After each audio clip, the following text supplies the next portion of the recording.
여러분 14주차 3강의 두 번째 강의를 연결해서 하도록 하겠습니다.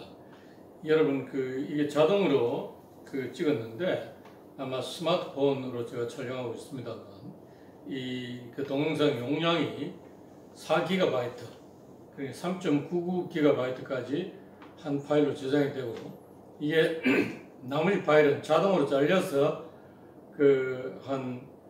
제가 전에 촬영을 42분 정도를 했는데 33분짜리 4GB 하나가 있고 또 다른 파일이 하나 있었는데 저는 그렇게 이 파일이 자동으로 이렇게 분류되는 줄 모르고 9분짜리 파일을 삭제해 버렸더만 그게 지금 다시 여러분에게 뒷부분을 찍어야 될 형편이 되었습니다. 그래서 제가 14주차 3강을 뒷부분에 여러분에게 언급한 기말고사에 관한 내용들 아주 대단히 중요한, 여러분들 아마 14주차 마지막 강의 3강을 많은 학생들이 반드시 들을 터인데 기말고사에 대한 언급 내용들이 있습니다.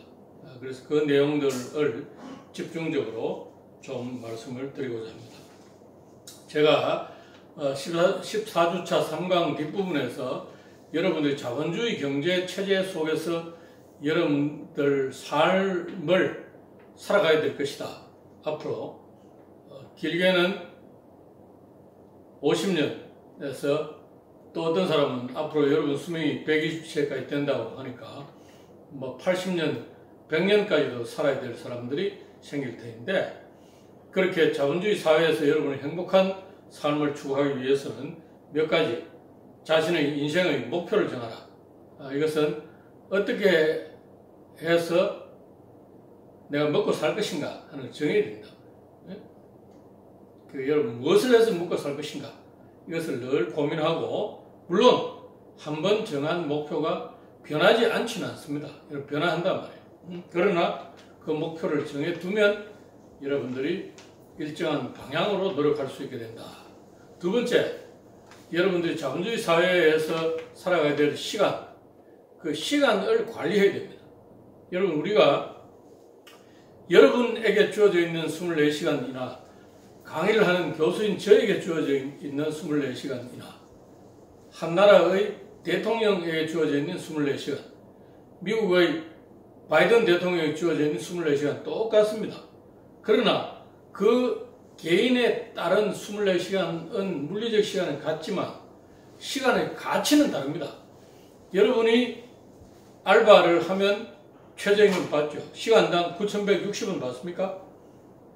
그런데 제가 1시간 강의를 하면 최소한 5만원에서 10만원, 많게는 더 받을 수 있겠죠. 있단 말이에요. 그죠? 그 시간의 가치가 다르다.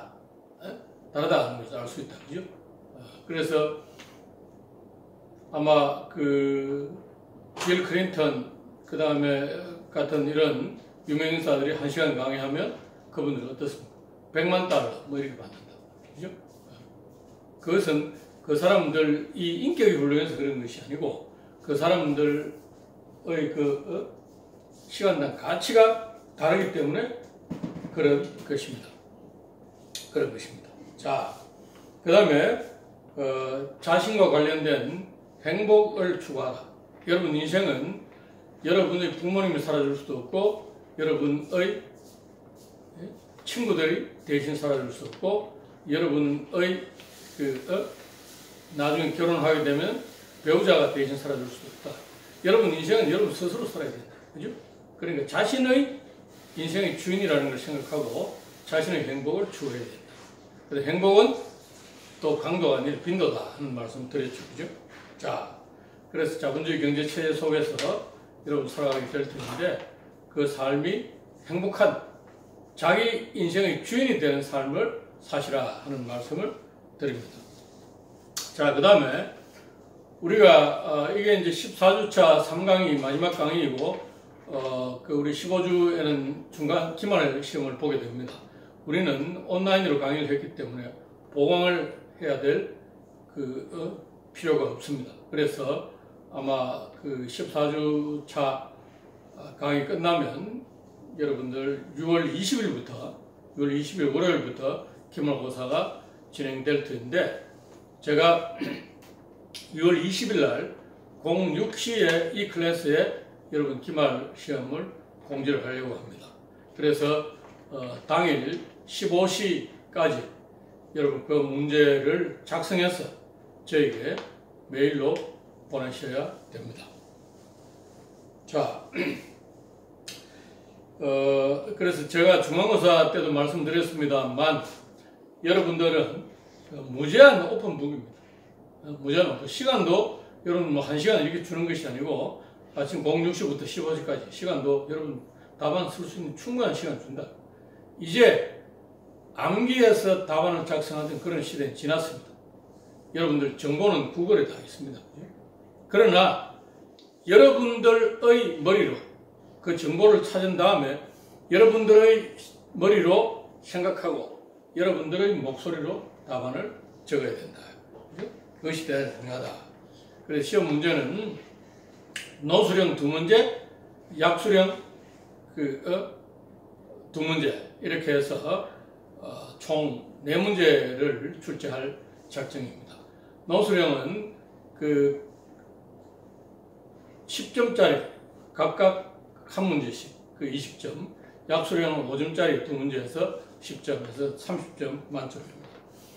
제가 자본주의 경제의 역사 첫 강의에서도 말씀을 드렸습니다만 자본주의 경제에서 중요한 두 축이 있는데 하나는 노동이고 하나는 기업이다 하는 말씀 드렸죠.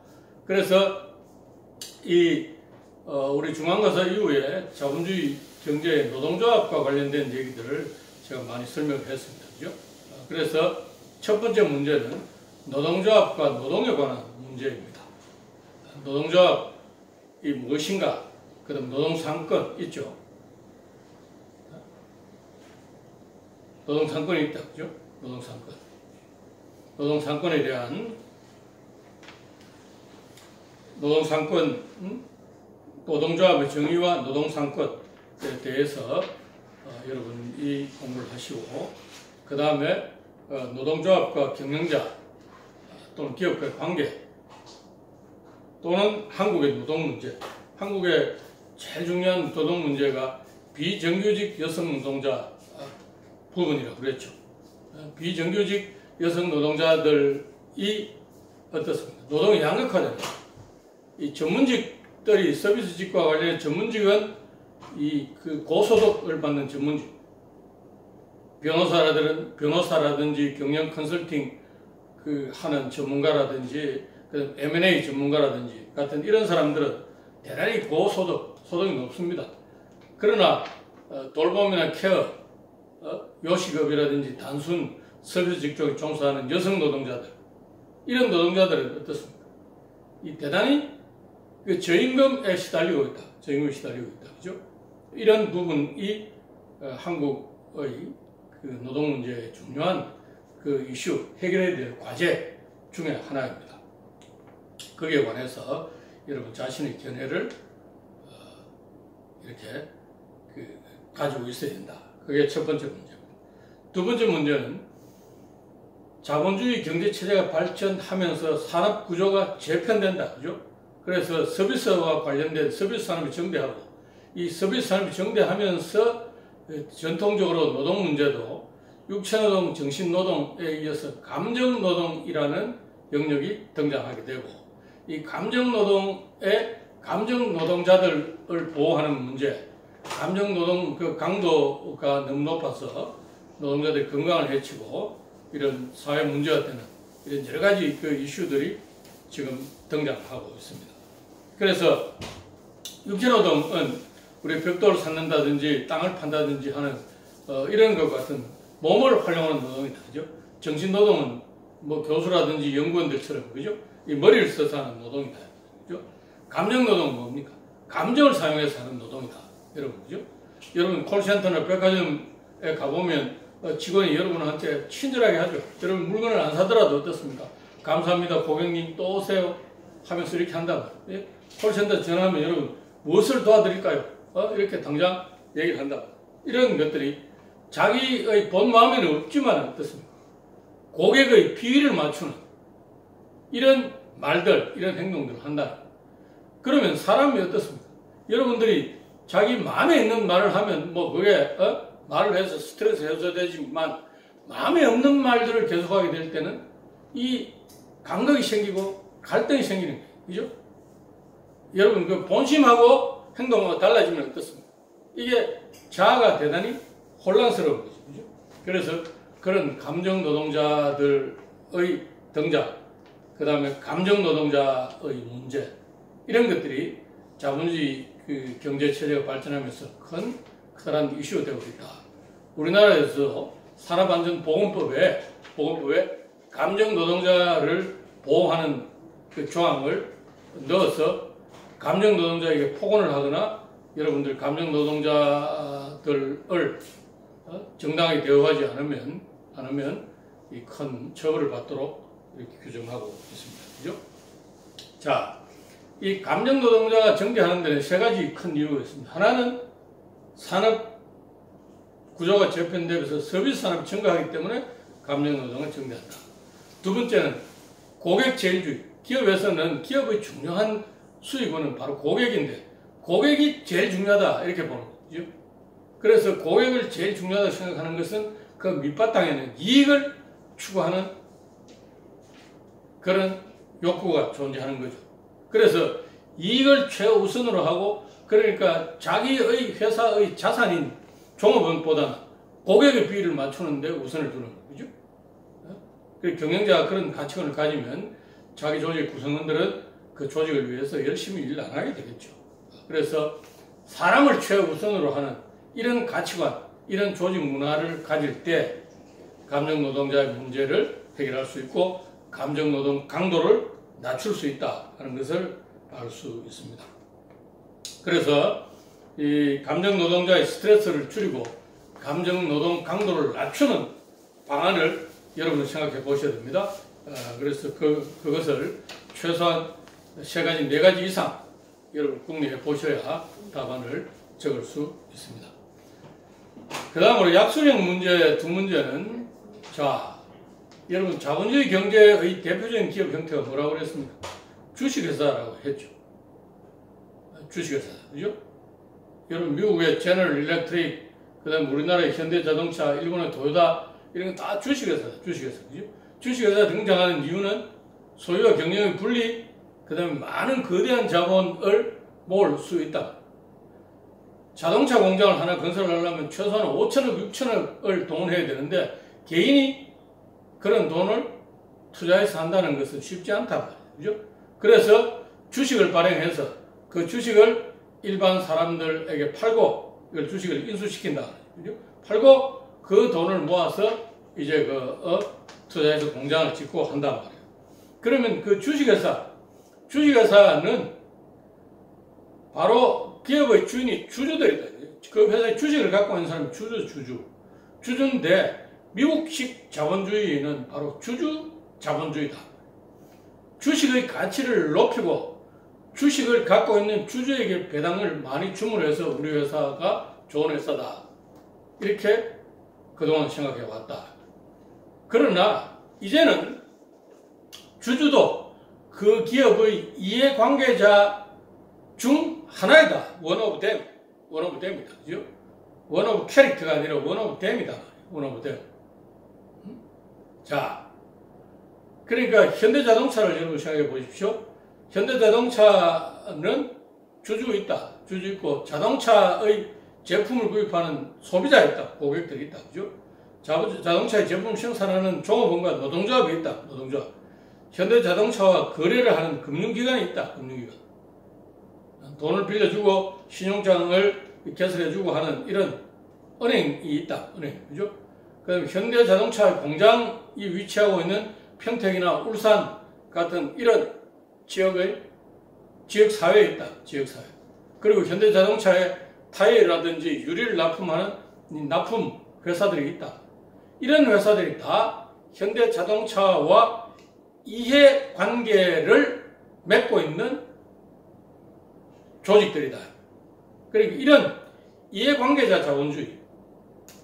그러니까 주주를 최우선으로 생각하던 이런 관점에서 이해관계자들을 다 생각하는, 이게 이제 사회적 책임하고도 연관되어 있습니다만, 이런 주주자본주의와 이해관계자 자본주의에 관해서 여러분이 알고 계셔야 된다. 두 번째는 자, 산업혁명으로 촉발된 자본주의 경제체제가 우리에게 긍정적인 면, 소득을 증대시키고 더 많은 제품을 소비할 수 있게 하고, 그 다음에 생활 수준이 높아져서 수명이 길어지고 하는 이런 점도 있지만, 제품을 생산하는 과정에서 배출되는 탄소라든지 여러 가지 환경 폐기물들, 이런 것들이 지구를 어떻습니까? 망가뜨리고 있다. 지구의 기온이 온난화되고 또 여러 가지 환경 오염들이 야기됨으로 해서 그것이 다시 여러분들이 배출하는 그 폐기물들이 바다로 흘러들어가서 미세 플라스틱, 이 어류들에게 축적되고 그 어류들을 사람이 다시 먹으면 사람 몸에 다시 축적되는 거죠. 그죠? 자, 그러니까 여러분 요즘에 뭐 산나물도 자연산이 과거엔 좋다 했는데 이제는 뭡니까?